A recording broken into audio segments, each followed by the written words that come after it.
Welcome back, everybody. I am Chris Sevney, your host, and today I want to spend some time doing a little Q&A.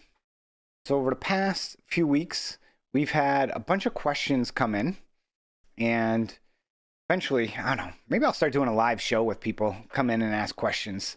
I do that with my membership group, where every other week we have a call where it's basically ask away to help me answer the questions where people, what they have going on in their portfolio at this moment or questions they have, and we answer them, whether it's a question about attorneys, what they should do, what they're bid on, a tape that came out, my opinions on it. So these types of things, we love to provide answering questions as we look to provide more information, education for those who touch and deal anything with paper, whether note investing, seller financing, or private lending.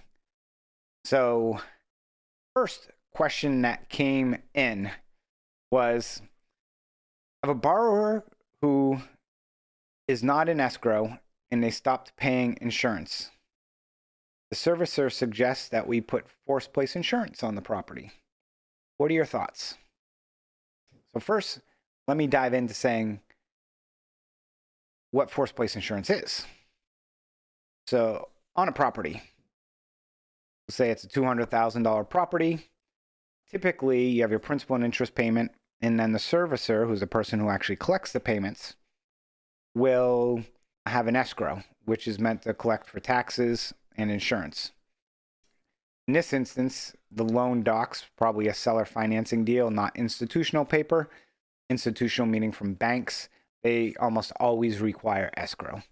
Seller financing, some people don't. It really depends. If a loan was non-performing in a period of time and it went back to reperforming, there may or may not be escrow. So many different reasons why, but let's boil it down. Let's say you're owed $150,000 on a $200,000 property. That property burned down.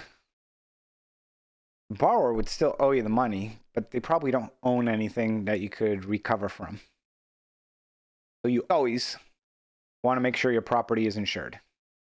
So your servicer is correct. You would want to get what's called the forced placed insurance, which is you're forcing insurance on the property. It also goes by name lender placed insurance as well.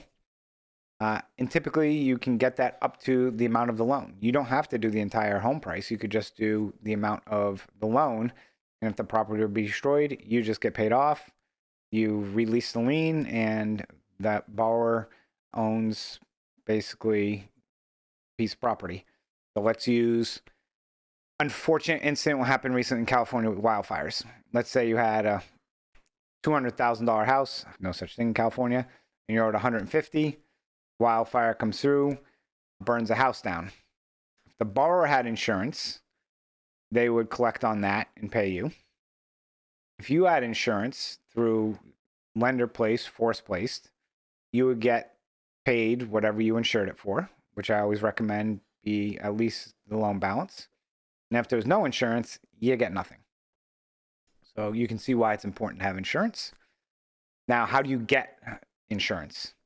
Most servicing companies work with insurance companies that they'll place it for you. They'll charge you a small monthly fee to manage it, but typically you can get it through your servicer. We use Madison Management Services, so you can get it through Madison Management or typical other servicers. Or if you have a big portfolio, I recommend reaching out to an insurance company directly, avoid the middleman, and just add loans as you buy them or sell them on and off the books. So that is question number one. Question number two is, hey everyone, so has anyone had any great success with buying non-performing notes directly from lenders and doing a short sale is not an option? Owners are deceased. Ideally, I want control of the asset, so my plan would be to buy the note at a reduced rate, if possible, become the bank, and foreclose or take control of the asset. Figured if anyone would be knowledgeable, it would definitely be this group. Thank you. Great question. Now, with what we do, is we like to buy non-performing loans and try and work something out with the seller and get them on a repayment plan. But unfortunately, death does occur for everybody. And how do you deal with that and mitigate it? Well, there's really no mitigation. Is unfortunately, you're probably going to have to foreclose. But before you do, possibly see if there's family members or if there's probate filed with an estate that there's an executor or an administrator who might be able to also work to sell that property. So I'll use that example previously, a $200,000 home. They owed $150,000. Now, in this instance, the question is, will you get the property back? If you're allowed, they said it was a short sale, so we're going to flip the numbers of a $200,000 loan on a $150,000 property. So you're in control. You'd probably buy that note for $100,000, rough numbers. You owe $200,000, but it's only worth $150,000. So you could try and sell it at a short sale for $130,000, $120,000, make a quick $20,000. Or you could go through the foreclosure process, but then you would control the house if you foreclose, because most likely you would take it back. And then you could do what you want with it. Hold it as a rental, renovate it, sell it. Options galore.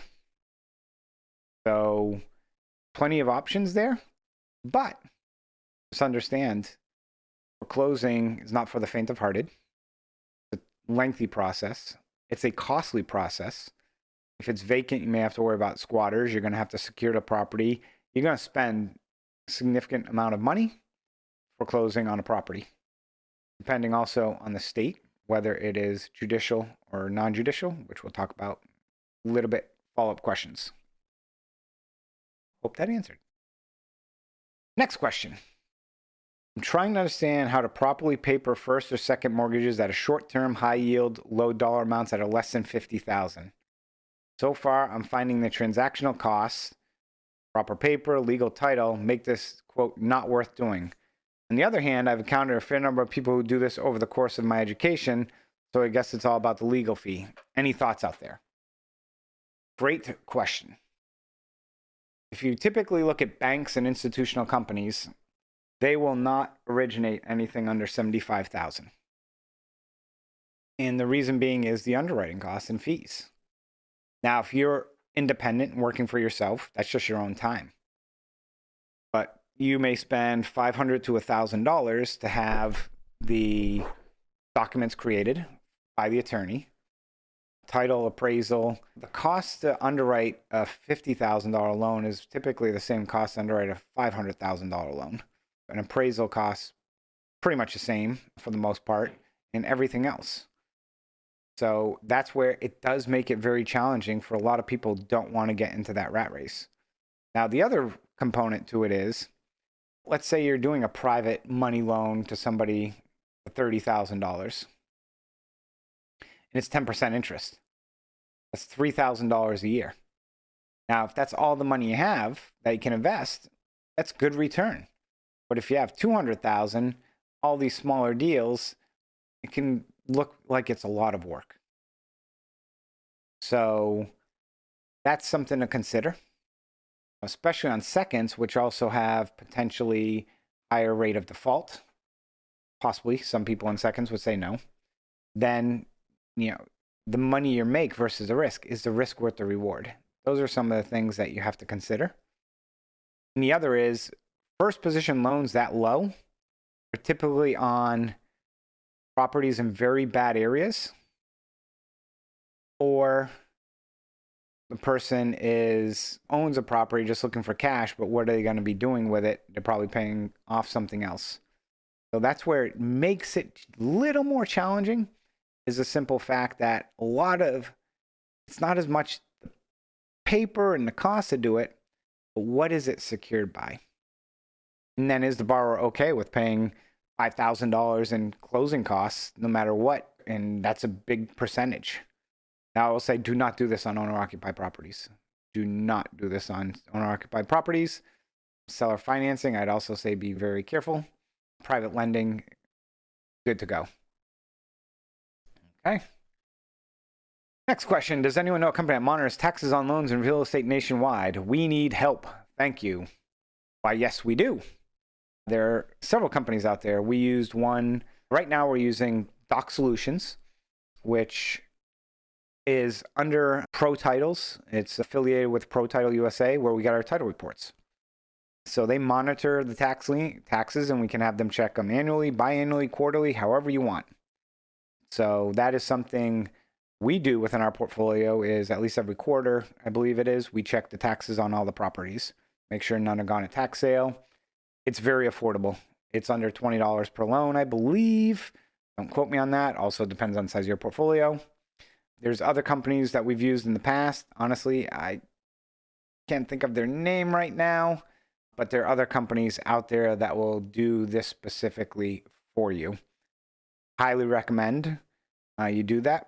When I was affiliated with a servicing company, we actually provided this as part of the servicing as well, which I thought any services out there listening to this, add it to your portfolio. But yes, so Alex Goldofsky, if you reach out to him, he can connect you with the people in his firm who can go there. Another question. What states are a no-no and what states are good to invest? I love this question. For anyone that's ever heard me in the past, I always joke about Ohio, only headaches in Ohio. That is my kryptonite, is Ohio. I still invest there. I'm a licensed to invest in Ohio, but I'm very careful where we invest in Ohio, and I'm not actively seeking loans in Ohio. If I were to run down the list of states, which I'm going to do, just to tell you what I've invested in and which ones I enjoyed or which ones I haven't been in, let me just spend 3 to 5 minutes and just talk about that. Alabama. Love Alabama. Just realized that in Alabama, there's redemption rights by a borrower if you foreclose. Enjoy Alabama. Alaska. Never invested. Arizona. Very limited in Arizona, but I thought it was a okay state. Arkansas. Ooh, it's been a while since I've seen anything in Arkansas. From what I recall, it wasn't too bad. California. Depends on what side of the bed you slept on. It's easier. It's a non-judicial state, so you can foreclose, but evicting is whole nother challenge in California. Colorado, only had one asset and sold it, so really can't talk. Connecticut, never owned an asset. Delaware, had one asset that we ended up selling. Florida, we invest in Florida. People love Florida, but honestly, Florida is not my favorite state, but just, it's, again, they are very strict on making sure all the papers in order. So just be careful with Florida. Georgia, love Georgia, fast foreclosure state, but you need to be licensed. Hawaii, never invested. Idaho, I don't think I've ever had one. Illinois, I will not do. You couldn't give me loans in Cook County. I've invested in other parts of Illinois. Right now, we're seeing a lot of product in other locations, so not my favorite. Indiana, done a lot in Indiana, more on the contract for deed side. Foreclosure can take a little bit of time there. Not a bad state. Iowa, very limited assets there. Been a while, but was no issues. Kansas, have some assets in Kansas that did take a long time to foreclose there and work something out with borrowers. Kentucky, very limited loans there. Not that bad of a state. Louisiana, takes a very long time to foreclose. Maine, takes forever to foreclose.